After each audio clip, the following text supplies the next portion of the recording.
So I thought maybe we'll start with Dara to read. Sure.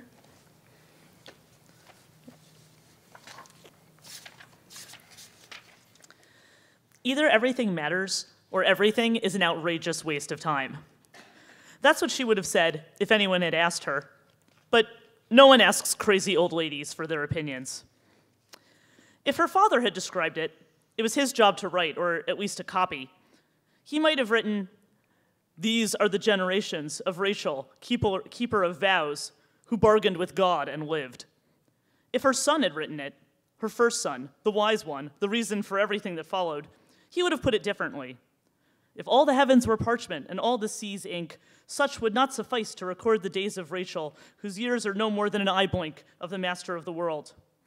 If her 20th son had written it, he would have sprinkled it with rose petals until it reeked. O mother of thousands, she who escaped the sword, most loved, most honored, most blessed of the Lord, or something equally trite. He was no poet, but the delusion had been harmless. Her 63rd son would have written something else, in a different language this time, though still the same alphabet.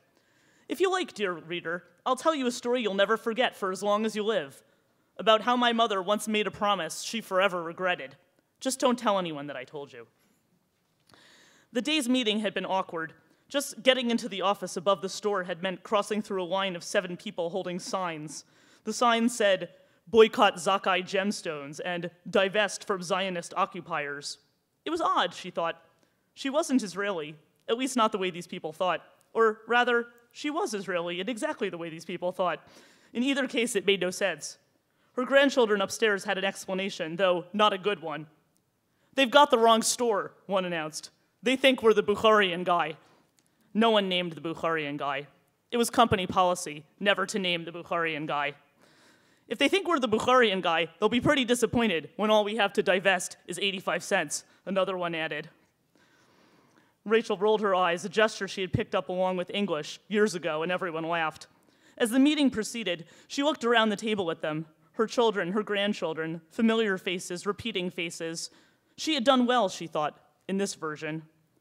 Version was the word she used when thinking of it, nusach, the liturgical term, like a melodic variation on a theme. This version was one of the best, the happiest, which is why she hadn't wanted to leave. But she couldn't stay forever. She ran the meeting strictly, as she had for the past few years. Trivial details flowed through her days. Long ago, when the details were different, she had wondered if those details that filled every minute of every day were actually concealing something large and still and sacred. Many days and years and people had passed before she understood that the details themselves were the still and sacred things, that there was nothing else, that the curtain of daily life itself was holy, that behind it was only a void. As she rose to leave, one son stopped her. "Mom, before you go," he said, "the new lawyer suggested a few modifications to the will.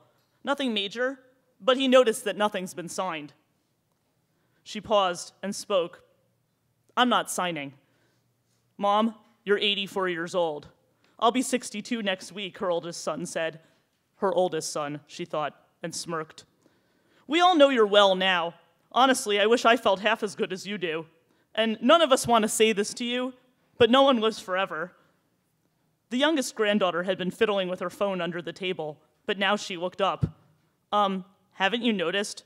Graham is the exception to that rule. She might as well sell her plot. It's not like she's going to use it." Rachel turned to her granddaughter and grinned. "Exactly," she announced. "I am the head of this company, and I have made an executive decision not to die." And then she walked out of the room. What haunted her most about the children was how many times they died. New parents think of each day as a cascade of beginnings. The first time she smiled, the first time she rolled over, her first steps, her first words, her first day of school. But old parents, like her, saw only endings. The last time she crawled, the last time she spoke in a pure, raw sound unsculpted into the words of others. The last time she stood before the world in braids and laughed when she shouldn't have, not knowing. Each child died before the person did, a small rehearsal for the future. She raised her children, all of them. She raised them, nurtured them, watched them love or hate or succeed or fail. Then she finally watched her children die, and she was jealous. She would tell that granddaughter, she decided as she left the building. Yet it was this granddaughter, of all her articulate descendants, who announced online to the universe, "My grandmother just told us she can't sign off on her will because she can't die. Hashtag crazy old lady." Oh child, she thought, you have no idea just how crazy I am.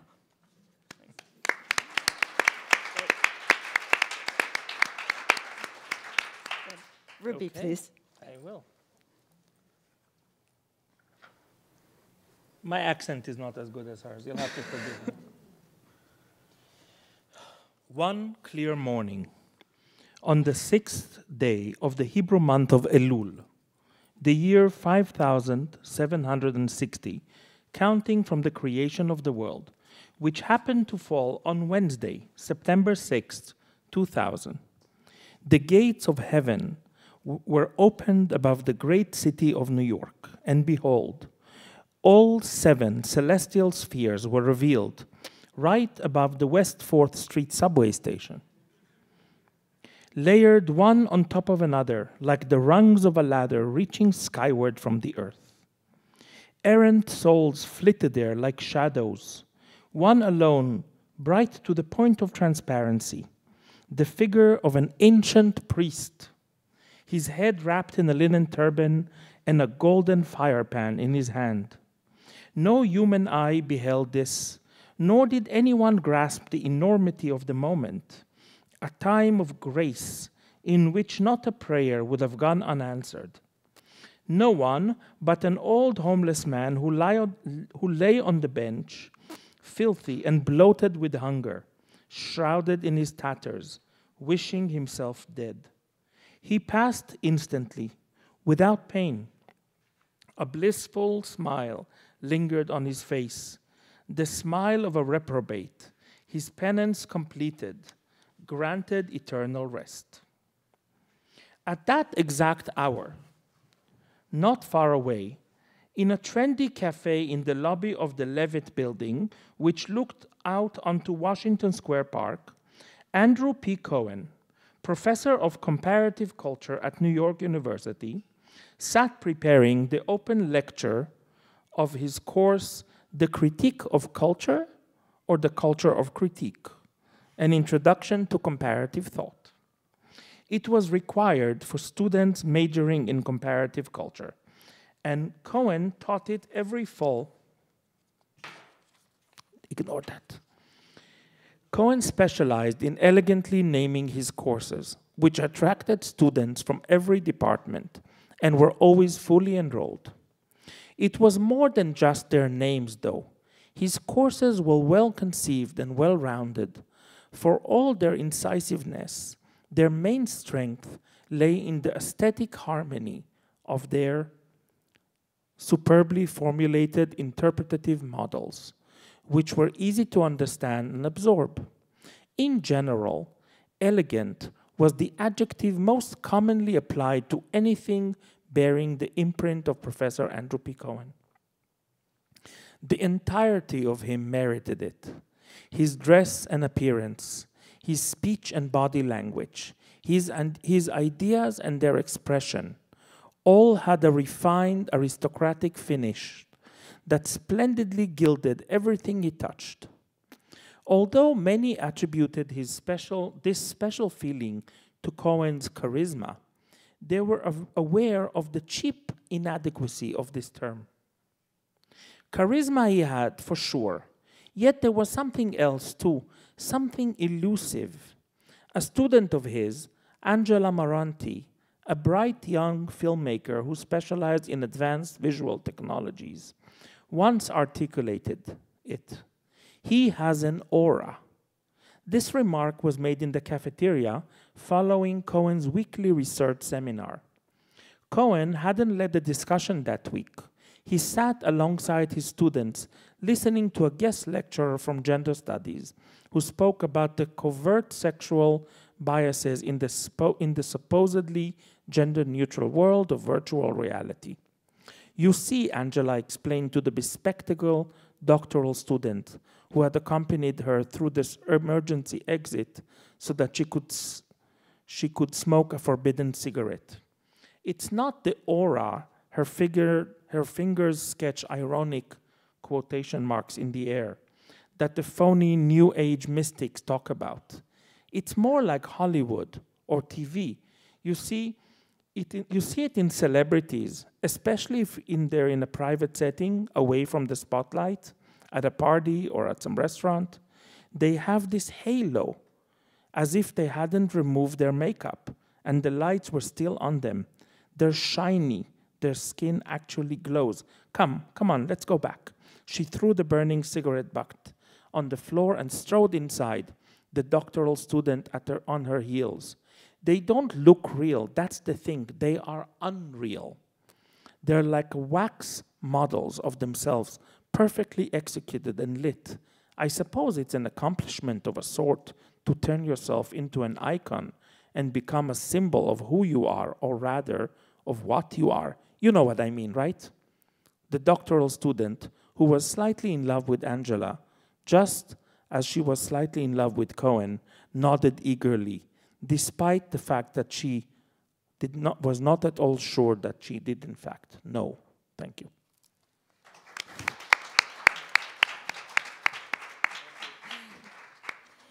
Thanks so much. So those were actually both the very beginnings of these novels.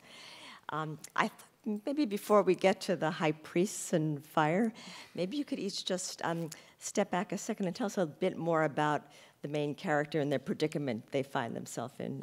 We have Rachel and Andrew Cohen. We don't know Rachel's last name, but Andrew's last name is particularly significant as well. So Dara, tell us a bit more about Rachel. Sure. So the reason she doesn't have a last name is because she's a woman who's been alive for 2,000 years. So she's had a lot of last names. My main character is a woman who can't die. And while this may sound like not a particularly original idea, I mean, you know, there's many, many stories about immortal characters. Very few of them are about fertile women. So this is someone who has been married many, many times, has had hundreds and hundreds of children, and outlived all of them.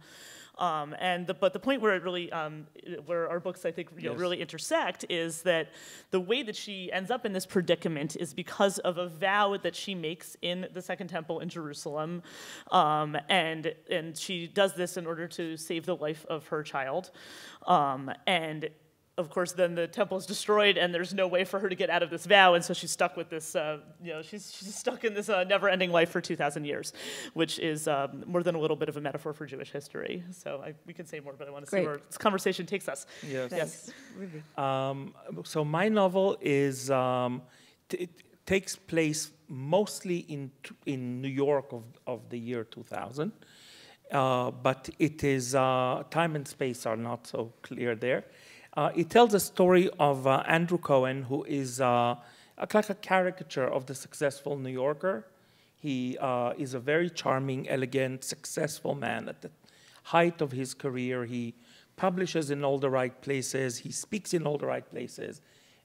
He's, as we call it ironically, happily divorced, has his relationships with his ex-wife and daughters exactly where he wants them. He has a young girlfriend that used to be his grad student, half his age. And he, most enviably, he occupies alone a spectacular apartment in the Upper West Side with full frontal river views. And need I say more? And the novel goes with Andrew for a year in his life, through which the carefully constructed structures of his life all begin to unravel, as does his mind. And as this happens, he begins to see visions of the Holy Temple and the acts of the sacrificial practices of the priestly clan. And he has no tools, emotional or interpretative, to understand what he sees and to understand the relevance. And these visions become stronger and stronger and almost threaten to swallow him into them. And I will not give up the end. So what drew you to this period, to the Second Temple? And I wonder what the relevance is in your own life and in ours, perhaps? So I for me, when I write about the temple, I actually am not, it's not a historic era for me. It is a mythological era. And all of my, the way I handle the symbol of the temple and the absent temple is not done through any historicist prism at all, but it is rather through the collective memory and the collective imagination. And the symbol of the temple was preserved in the amber of our memory, like frozen there for many generations. And it's only recently that for many of us it has ceased to be a central a focal point. It was a place where our ancestors were talking about and thinking about and visualizing on a daily basis through prayers. And every time somebody went to shul and prayed, they basically were enacting a sacrificial ceremony that is no longer there. So basically, we were still, until very recently, when I say recently, I'm talking about the mid-19th century, it began to be undone, this pining for the temple. Jews were nothing short of obsessed with this trauma of the destruction of the temple and the loss of the home of the people and of God. And this is the place where I go into. So it's really not historic, but it's a, and that's why for me, the way that I handled the temple was only from within the Jewish canon, from Talmudic, Mishnaic, and Midrashic literature, where it is already shrouded in mythology. Same question. How did you get there? Yeah, well, so in terms of how to this period, this historical period.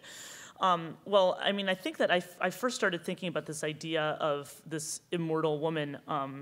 I joke that this is actually my most autobiographical book, you know, because I'm 2,000 years old, as you can see. No, really, because as you mentioned earlier, I have 4 children, and something happens when you have a larger family, which is that sort of events keep repeating. You know, it's like, you know, you go to another graduation, you go to another graduation, you go to another, you know, it's just like, it gets hard to be nostalgic about these things, because it's just like, you feel like, you know, nothing ever changes. And it's sort of, I just felt like, wow, I'm just like going to be continuously going to preschool graduations for the rest of my life. And I sort of thought like, well, what if that was actually true? And, you know, having this experience of, I'm from quite a large family. My parents have, as I dedicated the book to 14 grandchildren. And, you know, I remember once asking my mother, like, you know this thing where people say it goes by so fast? Does it go by so fast? And my mother just looks at me like I'm stupid, and she's like, it's interminable. So there was sort of like, you know, a little bit of a human family element to this story. But what interested me is that all of my writing tends to be about the idea of time. And what started me as a writer, even as a child, was this fear of days disappearing. And I was really, my interest in Judaism is not only from a religious and a cultural standpoint, but because I feel like this was a culture that was designed to address this problem. And part of it is what Ruby talked about in that idea that there's like the obsession with the trauma of the destruction of the temple. There's a total obsession with the past and everything in Judaism, right? Like the entire religion is based on this idea that like time is not in fact linear. Like, you know, in fact, you personally have come out of Egypt, right? I mean, everything about Jewish culture is designed to is designed under the assumption that the past is living within the present. And so that, you know, idea of having someone live forever was really it's that 2,000-year life of something that should have been dead. And that was really what brought me to that idea of the temple, was because that sort of is this, you know, as Ruby says, it is this sort of like central loss that shapes Jewish life for everything that goes forward. But it's also, it's this turning point in Jewish life where Judaism starts out as this sacrificial cult, which I was once asked to give a Devar Torah, right, a speech about one of the Torah portions that was one of these in Leviticus that's just about sacrificing goats. And I did it in a poem, right, that I wrote, which was, one little goat, repeat it now and learn by rote. To master all of Jewish lore, stand not on 1 foot, but on 4. There's more of this, but I'm not going to bore you. But the idea being that this was like really like the whole focus of this religion was like about killing goats. And then suddenly the temple is destroyed and they have to like find something else to do, right? I mean, and there already was a tradition of sages and studying of Torah that was started. One of the characters in my book is Yochanan ben Zakkai, who is one of the sages at the time of the destruction of the temple, who had himself carried out of Jerusalem by faking his own death when the city was under siege. And he convinced the Roman general Vespasian, later Emperor Vespasian, to allow him to create an academy for sages in the city of Yavne. Outside of Jerusalem. And really, this is sort of the beginning of, this is what makes Judaism survive, is that he turns all of those rituals, as Ruby said, you know, everything in Jewish liturgical life is like based on what used to be a temple service. Yochanan ben Zakkai is not the only person who does this, but he sort of decides to like, well, let's just turn all that into a metaphor, and then we can take it with us wherever we go.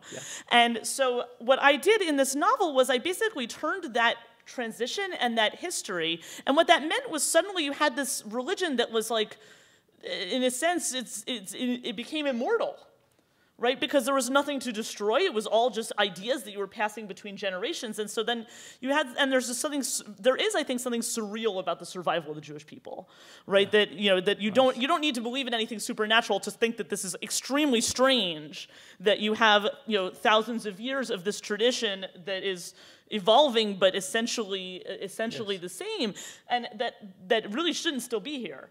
And so what I did in this book is I just took all of those ideas and I turned them into a person.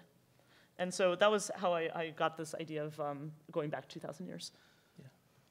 Can I add one Please, thing? please. I think that what you said about the memory of Mitzrayim and that every person has to feel that they individually, I think that there's a very interesting point there where you turned your book about like an individual journey and basically embodying the memory. And I do it in my way with embodying a forgotten collective memory.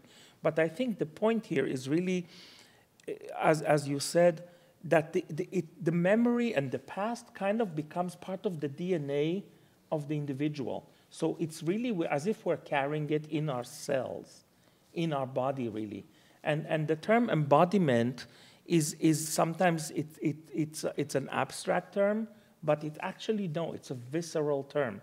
So we became the carriers, really like carriers as if it's a virus, but it's a virus that we're not willing to part with. It's embedded almost in a visceral way in us, memory. And that, I think, is something that connects our novels in a very interesting and fascinating way. Ruby, what about time? It seems really significant in your novel, too, in that it takes place over the course of 1 year with Jewish time noted along with... Yes. Well, as Dara noted well before, we have a very funny way of dealing with time in Jewish civilization because we're all about time, but when we defy time, and time is everything, but time is nothing, en mukdam u'meuchar b'Torah, so within Scripture, once you enter this wonderful rabbit hole of Scripture, and there's nothing else, and time ceases to exist. And the rabbis have no issue saying that Yitzchak Isaac was actually celebrating Pesach, and the 2 goats that Rebecca sent with Jacob to bring to Isaac are actually this Pesach sacrifice. And it makes absolutely no sense, but it makes sense in this wonderful, absurd way because time ceases to exist. So this wonderful gift of being so serious and yet so skeptical about time, for me, is one of the great gifts that our Jewish culture gave us. And as fiction writers, it's heaven to receive this gift, right? To be able to play with time. Now, I did emphasize 2 times that are almost rival times, and definitely are fighting for the reader's attention, and by making a point of and I'm so happy that people notice that and they work with me there, making a point of giving every scene a very exact date in the Hebrew calendar and in the Gregorian, in the general calendar, according to which we all live our everyday life. And by doing this, I wanted to create two parallel universes, two parallel realities. If you want a solar reality and a lunar reality, a revealed reality and a hidden one. Because we all are living in these two life cycles. You know, we are part of the world, very much so, but we also live according to this hidden calendar.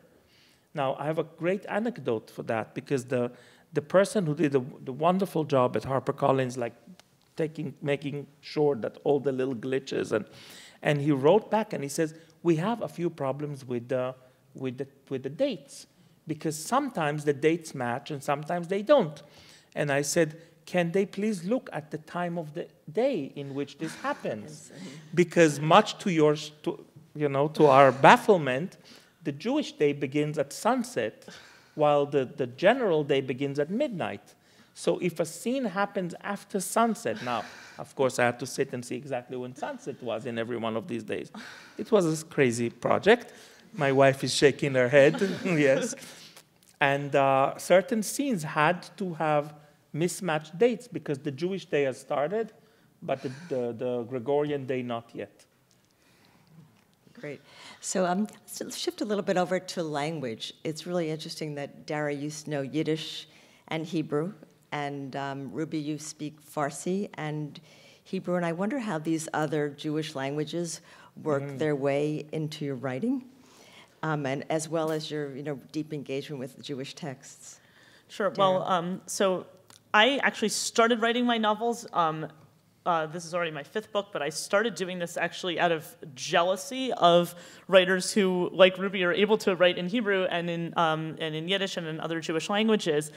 The reason I was jealous of these writers was because they were able to do so easily what Ruby does so beautifully in his book, and which, fortunately, you can access it in translation, but it's so much richer in Hebrew, which is interlacing these texts from different periods into a contemporary story.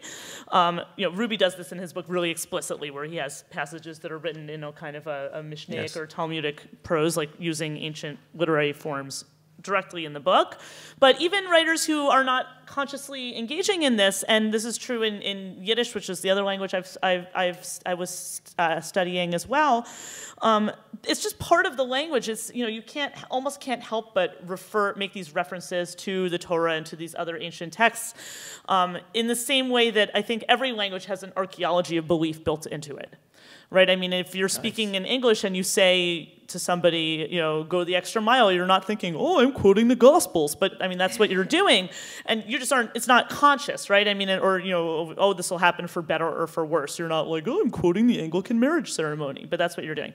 So those kinds of references in Jewish languages are, of course, all from the Torah and the Siddur and the Talmud and all of these Jewish sources going back thousands of years. And I felt in English literature, in Jewish literature written in English, that there was this real loss in not being able to include those resonances for readers who were reading in English and wouldn't be able to access them. And I thought, like, well, wouldn't it be cool if there was some way to put these things into English?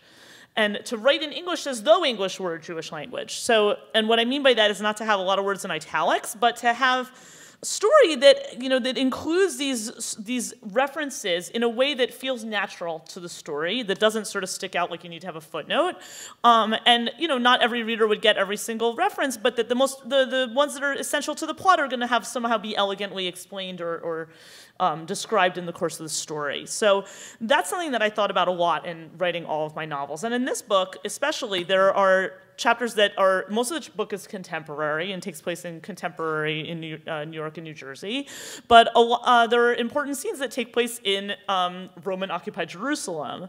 And it was important to me to have the characters speaking in the same way that they would, because it's actually, in my book, the same people who are speaking then and who are speaking now, and they're speaking in, maybe if they're speaking to each other, they're speaking the same language then and now. And so I needed the voices to be consistent, and that was important to me. But I also sort of put these little references into the book throughout everything that I write, and some references some readers will notice, and some references they won't. But there's sort of I try to include all these these sort of moments from Jewish history and Jewish text in the books, which readers can access in different ways. But I do feel that what I'm trying to do is to give the English language reader, no matter what their background is, the experience of reading something that's written in a language that goes back thousands of years. So what's an example of how you use Yiddish? Okay, so in this book? Okay, so in this book, actually the first, I skipped it because I didn't want to take too long in the reading, but on that first page or two of the book, her 63rd son, who is the one who, it says like, oh, here's what the 63rd son would have said, if he were writing a book about her. And there's a little paragraph right after that where it says, that 63rd son was, and his brothers were always driving her crazy, and she lost her temper all the time with them until one day the 63rd son during dinner got up on a chair and declaimed a rhymed alphabetical list of all of the curses that she had been hurling at him. And, then went on to write all these, brilliant, hilarious novels that still made her laugh. That's actually an anecdote from Sholem Aleichem's autobiography, from the great Yiddish writer Sholem Aleichem. He talks about how when he was a child, his stepmother was always cursing him out, and him and his brothers, and that he created this alphabetized list of his stepmother's curses in rhyme, and that this was his first literary work. He considers that like the first work he ever wrote. And so there's like a lot of little things like that I put into the book and that I intersperse. Some of them I make into her life, or I make it into her children's lives. There are many sort of characters from Jewish history who appear throughout her life and her family. Great, thanks. So. Ruby, rhymed Persian curses in your book? I don't think that I have yet to write my great Persian Jewish novel, which I maybe will and maybe won't. I'm from Persian Jewish ancestry on both sides, and we have a great story in our community. We were Marranos for 5 generations, hidden Jews. My ancestors had to pretend to be Muslims. It's a very rich story, and I don't personally do a lot of autobiographical writing. But who knows? The question of languages, I think, is very important because the mere fact that we are here deliberating how many languages can we enact in one, that makes us so Jewish. It is the opposite of what usually people think of, like the mastery, literary mastery, is that you own a language and you are kind of going all the way down to its roots. And I think that there's this linguistic neurosis, which is wonderful, in Jewish literature, where if you think about it, so many of the Jewish authors are playing with this kind of nervousness around language, and also a certain, I almost want to call it greed, because it's so wonderful to have all these languages and to play with them and to want them and to own them. So it's a very lush situation, this situation of betwixt and between languages. And I actually think that if you're not lucky, you don't speak any of the languages, and you can't really form a clear thought. But if you are lucky and work hard at it, you actually can be very good and very deep with a few languages. And in that case, it's really a wonderful gift.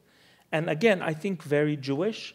So for me, the same thing with the dual time is also with the dual, triple, quadruple situation of languages that makes these works very Jewish.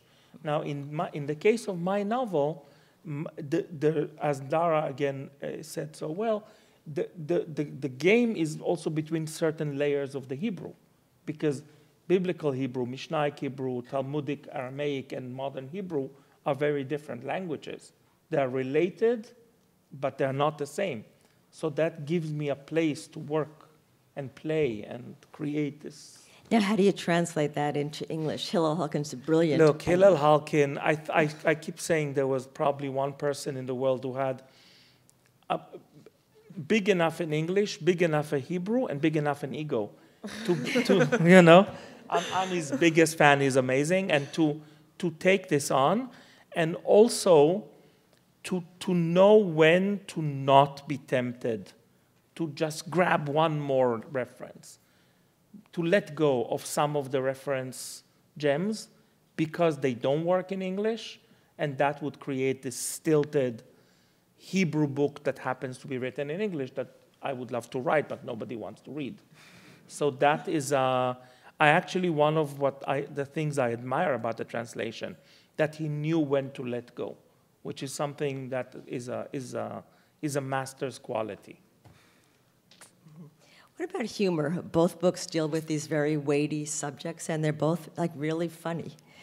I wonder if the humor comes naturally to you, and if you also find your own work funny as you're reading, as you're writing and reading. I would say it does come naturally to me in that I actually think we've been talking about this sort of trauma and loss in Jewish history. I actually think Jewish history is really funny. And I mean, like, I may be alone in that, but I mean, I think it's really funny because it's so absurd, right? I mean, it's like whack-a-mole, right? I mean, it's like you just keep trying. It's like people trying to kill us over here, you kill us over here, you kill us over here. It's like it doesn't really work. I mean, it's just like so ridiculous. There's something just so completely ridiculous about it that I find really hilarious. And in integrating this and sort of just also, I mean, there's I think a lot of humor with the contrast between. And we've both sort of talked about this a little bit, but our books are so centered on it. There's a really different perspective of time in American and in Jewish life, right? Yeah. And we've talked about that a little bit already, but the idea that we didn't really talk about so much is in contrast with the American view of time, which is that only things that are new matter. Right, and anything that's not new, like you build like a Walmart on an Indian burial ground, you're like, there's a Walmart now, and so that's sort of whereas like in Israel, it's like you got to get a building permit just to like dig a basement, and then of course you discover a bunch of coins from the Maccabean era, right?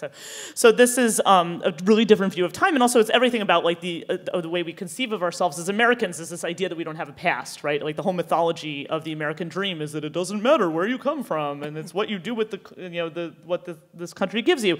And whether or not it's true, I mean, it's basically saying that you have this ability to erase your own past, right, and that it doesn't matter. So, I mean, I think that that's hilarious. And so one of the things that I did in this novel is that I mentioned before I have this main character, of course the main character is the one, it lives for 2,000 years. There's also in the novel one other person who's in the same situation as this woman. Like your bad high school boyfriend or girlfriend who just like never leaves you alone, never goes away, never gets it that you've really broken up. So imagine if that person really never goes away. And they're like stalking you for 2,000 years. And they're like, no, we're really meant to be together forever, and you're like, no, we're still not. And they're like, no, like, how about now? And you're like, no, still not. And so there's this, what's funny is some people read this as an epic tale of true love, and others will read it as an epic tale of stalking, and it kind of depends on your point of view which one it is. And so, I mean, to me, this is very funny. There's also, to me, a little bit of an echo of the rabbinic idea of the relationship between God and the people of Israel is that they perceive it as a romance. And I've always thought that's very funny because I'm like, if that's a romance, I'm like, this is a really messed up romance. It's like, let's say it's complicated, right? I would say it's a very complicated romance. So a lot of that is enacted in these two characters. And so this person, and so an example of that sort of contrast between the ridiculousness of thinking there's no past is this in his modern incarnation, this boyfriend who never goes away, who originally was the son of the high priest, now is an internet troll. And just like is harassing people online, especially this woman.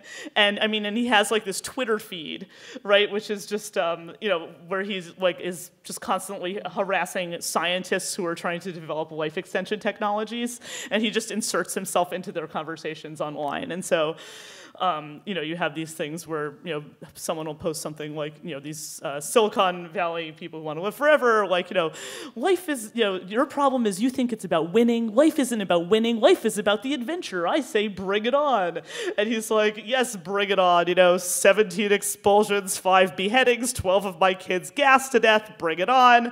And then the person writes back, they're like, plenty of time to find the silver lining, isn't there? So, there's sort of this ongoing humor in the book that's sort of, to me, it comes just from the absurdity. I mean, and there's an absurdity, too, to the personal aspect of the book, which is, that this is really also the story of, I mean, a lot of us are familiar with the classic Mel Brooks routine about the 2,000-year-old man.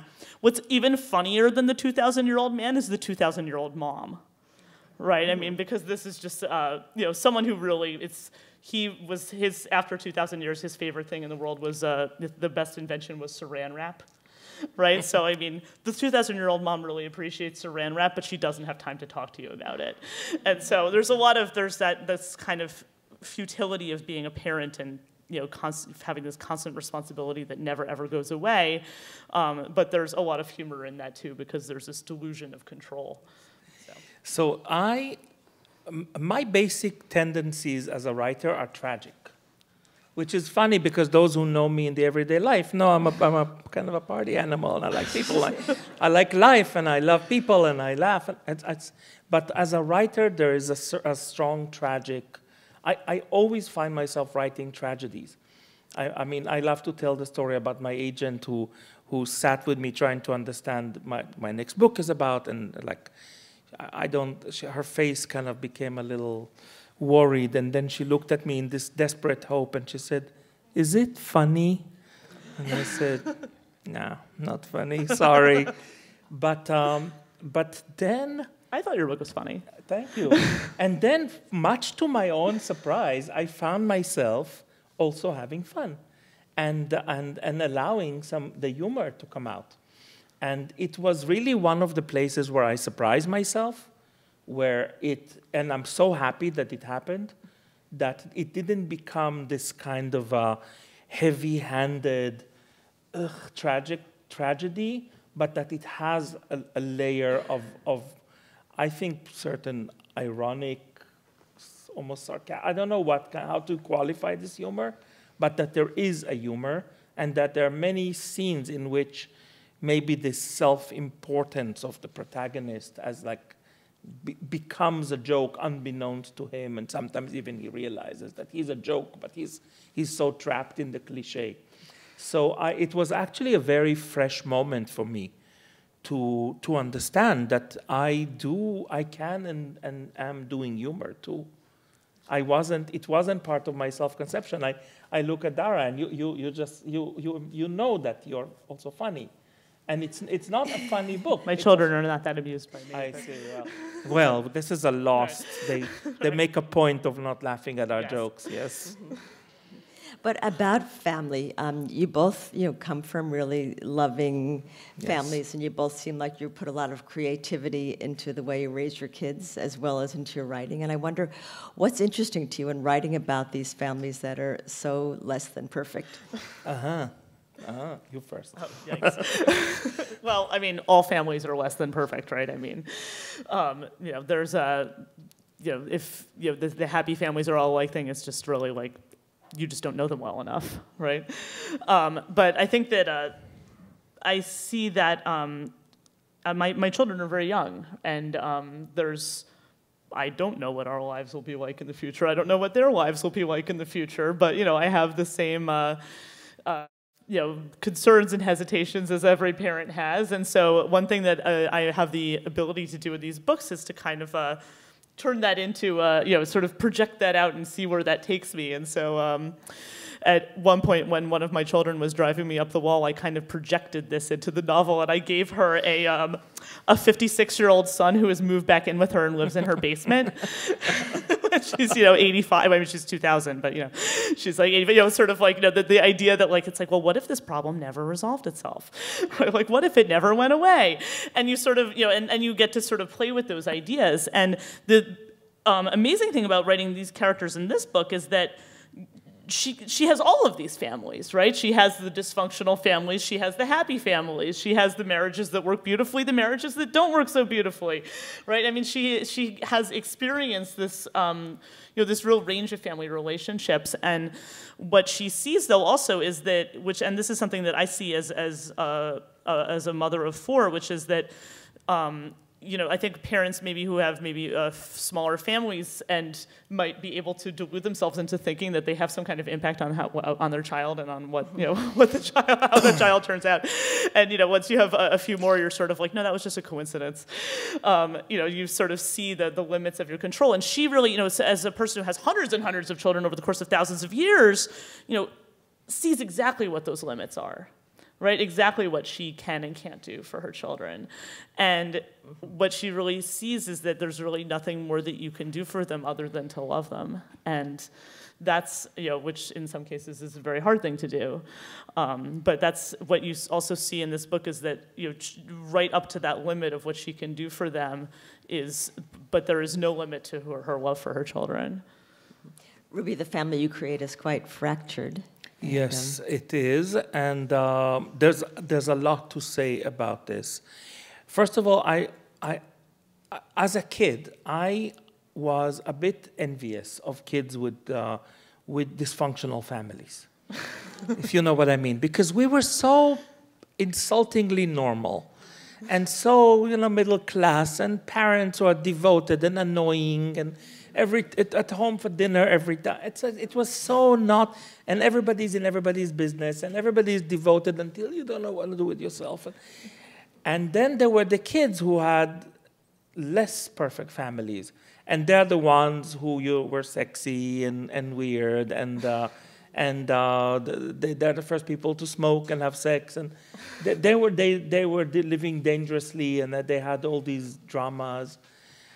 Of course, when I established my own family, I became exactly the annoying, hands-on Jewish parent who runs home to feed the kids, and there's no. But so there's more drama in the. Although that's of course not true, because we all know that there's a lot of stifling drama in the normal family. But let's say that it's a lower hanging fruit with a dysfunctional family. But I also want to say that there's something about the fractured home and the marriage that for me goes deeper into the mythology of our religious mythology, and that is that our holy families all had issues with marriage, and the holy family, which is God, Shekhinah. So our theology, and recently I'm studying more Kabbalistic texts. I study Zohar and Gloriani Kabbalah, so that's all over the place.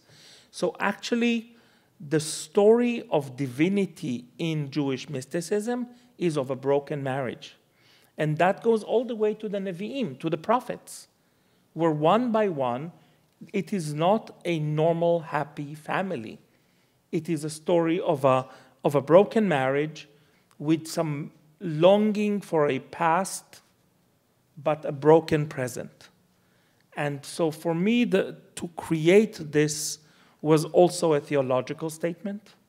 And I was also tapping into the deep archetype of the broken marriage as a metaphor for the divinity and the crack between the creator and creation. This is questions about time and space, and to talk about yourselves as both inside and outside of space and time. Well, shall I start? For Sure. me, it's pretty clear, because I am in transition in many ways. I mean, first of all, I was born to a family of immigrants in Israel, so I already felt. Growing up in Israel, I was born in Jerusalem, but I was first generation, and it was pretty close, especially my mother, who immigrated to Israel only a few years before I was born. So I've always been, even in Israel, growing up in Jerusalem, at the same time an insider and an outsider. I was not quite as comfortable in my skin as many of my Sabra friends who were second, third generation, and really they felt the place in their bones.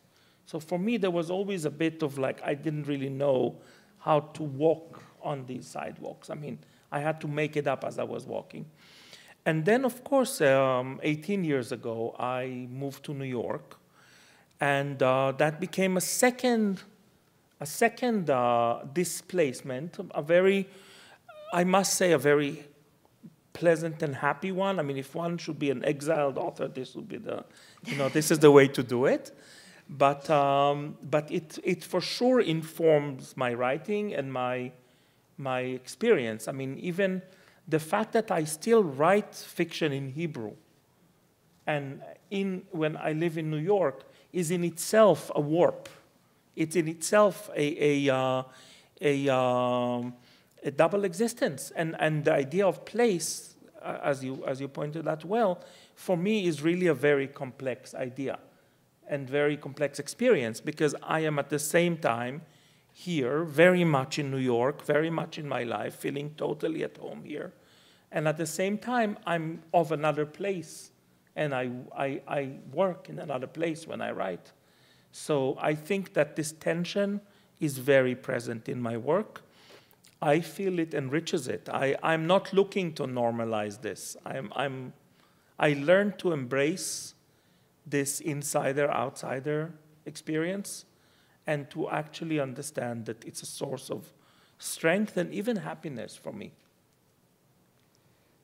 I have quite the opposite experience in that I'm not only a fourth-generation American, but my family is, and now my children are now fifth-generation Americans, but we're not only fourth-generation American or fifth-generation American, fifth-generation New Jersey, fifth-generation Essex County, New Jersey. And so much so that I live in the town where I grew up. My children go to the schools where I went. My daughter and I had the same kindergarten teacher. My parents live around the corner. My sister lives around the next corner. My other sister is really far away in the next town on the border of our town. And my brother's really far away in Westchester. So, but I feel extremely rooted in the place where I live, and yeah, I'm living like in a 19th century shtetl, except that it's in New Jersey in the 21st century, where it's like, you know, there have multiple generations all in one place. So very much the opposite experience, and also totally monolingual in that I learned Hebrew and Yiddish out of my own interest. It wasn't something that came from my family. It's not like, oh, my parents were speaking Yiddish, nothing like that. Even my grandparents didn't speak Yiddish, so, or maybe understood it but didn't speak it. So it's like none of that is. I feel very rooted in the place where I live. At the same time, one thing that sort of animates my writing is that Judaism is so centered on Israel and Jerusalem, right? I mean, all of the sort of the whole liturgical structure, as we've been talking about, is really centered on Israel and Jerusalem, and so.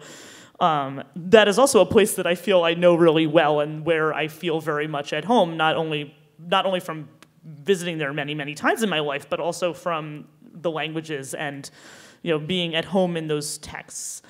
So in the novel, I've sort of situated my characters in that way as well. So a lot of the novel takes place in this area.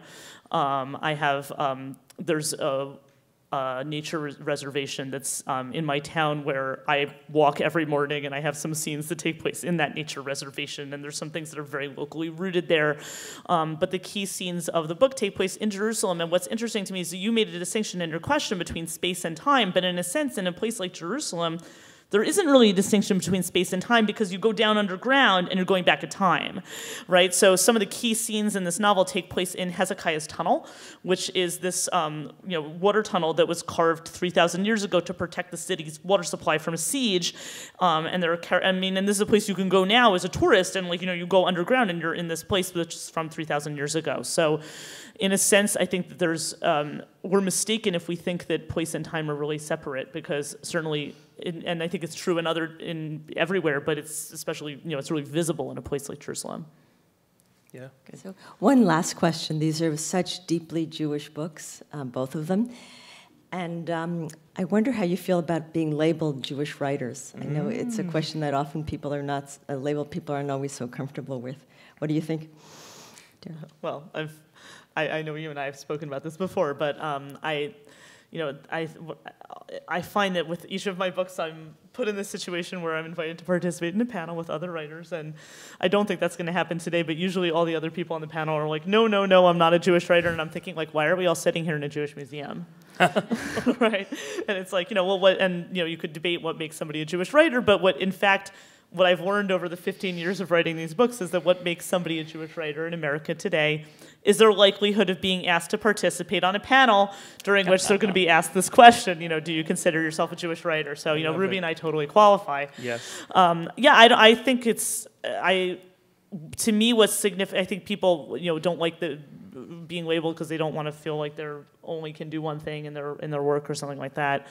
But for me, I think that I'm drawing so much on this Jewish literary tradition that's very much how I see myself as part of that Jewish literary tradition, or at least I aspire to be part of that Jewish literary tradition. So for me, it wouldn't really make sense to look at my writing in other ways, although of course readers in other communities have seen seen these books in other ways. I often go speak at churches, and and people think of me as a spiritual writer, or a writer about religion, or a writer about family. So I mean, there's a lot of you write one book, and then of course everybody who's reading your book is reading a totally different book than the book you wrote, and which is sometimes they're reading a better book than the one you wrote, which is nice. Yes. Yeah. So, but I consider myself a Jewish writer. Everything she said, it's just amazing that it's actually endlessly amusing to me to hear everybody denying the fact that they're Jewish writers. It started, I think, from Roth and Bellow and gang, but they really were the generation that really wanted and managed to, in many ways, break the walls of this literary ghetto. But in my opinion, they're very Jewish writers, and the fact that they don't want to be called that makes them even more Jewish writers, Because who but a Jew would deny the fact that he's a Jewish writer? I not only have no problem with calling myself a Jewish writer, I'm exactly as you said, I'm very proud. It's a very proud and humbling place to call myself, to write in the great tradition of Jewish literature. Goes all the way back to Bereshit and the wonderful. I mean, that's such a privilege to work in this tradition. And I will add one more thing, that I don't see it as a ghetto, and I don't see it as a limiting factor, because I actually think that the fact that you dig your well deep enough, I feel that the deeper you dig, the actually more universal it becomes.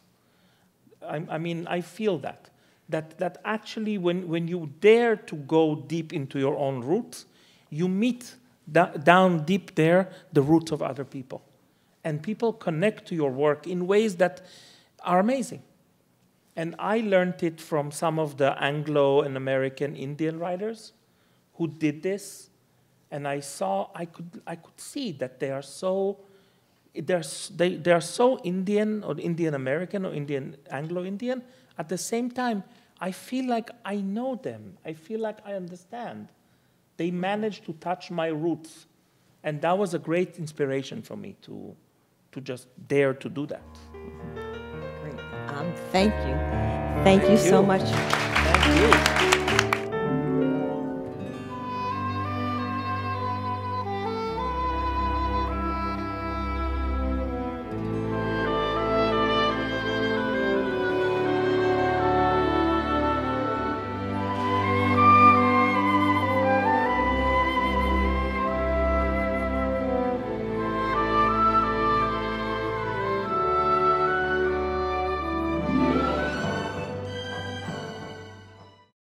We would be pleased to send a complimentary DVD of this program to anyone who wishes to support JBS with a tax-deductible gift of $36, double chai or more. Simply visit the JBS website at jbstv.org and click on the Donate button to make a donation by PayPal or your credit card. And please indicate the program for which you would like a DVD.